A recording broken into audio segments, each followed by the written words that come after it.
বাংলাদেশের মানুষ নতুন সংবিধান পেতে চায়। বাংলাদেশের মানুষ নতুন সংবিধান চায় বলে মন্তব্য করেছেন জাতীয় নাগরিক কমিটির সদস্য সচিব আক্তার হোসেন। মঙ্গলবার বিকেলে রাজধানীর কেন্দ্রীয় শহীদ মিনারে মার্চ ফর ইউনিটি শীর্ষক সমাবেশে তিনি এ মন্তব্য করেন। আক্তার হোসেন বলেন, এদেশের মানুষ এখন নতুন বাংলাদেশ চায়। বাংলাদেশের মানুষ নতুন সংবিধান চায়। বাংলাদেশের মানুষ সংস্কার চায়। বৈষম্য বিরোধী ছাত্র আন্দোলনের নেতৃবৃন্দ যখন জুলাই অভ্যুত্থানের ঘোষণাপত্র পাঠের আয়োজন ঘোষণা দেয়, তখন অন্তর্বর্তী সরকারের পক্ষ থেকে সব রাজনৈতিক সংগঠনের সমন্বয়ে ঘোষণাপত্র পাঠের ঘোষণা দেওয়া হয়। এই ঘোষণা বৈষম্য বিরোধী ছাত্র আন্দোলনের বিজয়। সরকার জুলাইয়ের ঘোষণাপত্র পাঠ করার সিদ্ধান্ত গ্রহণ করেছে।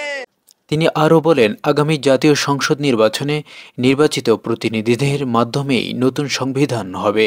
আগামী নির্বাচন হবে গণপরিষদ নির্বাচন। সে নির্বাচনে নির্বাচিতরাই সংবিধান সংশোধন করবেন। বাংলাদেশের মানুষের অসংখ্য চাওয়া আছে। আগামী নির্বাচনে যারা জয়ী হবেন তাদের সেই চাওয়াগুলো পূরণ করতে হবে। বাংলাদেশের মানুষ সংস্কার চায়।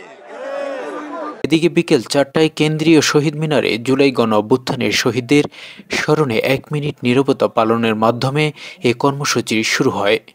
এরপর বৈষম্য বিরোধী ছাত্র আন্দোলনে নিহত শাহরিয়ার হাসান আলবির বাবা ছেলের স্মৃতিচারণ করেন। সমাবেশে বৈষম্য বিরোধী ছাত্র আন্দোলনের কেন্দ্রীয় সমন্বয়ক সহ বিভিন্ন সংগঠনের নেতাকর্মীরা উপস্থিত ছিলেন। দুর্নীতিমুক্ত, সন্ত্রাসমুক্ত বাংলাদেশ চাই। এর আগে অভ্যুত্থান পরবর্তী জুলাই ঘোষণাপত্র প্রকাশের কথা জানিয়েছিলেন বৈষম্য বিরোধী ছাত্র আন্দোলন।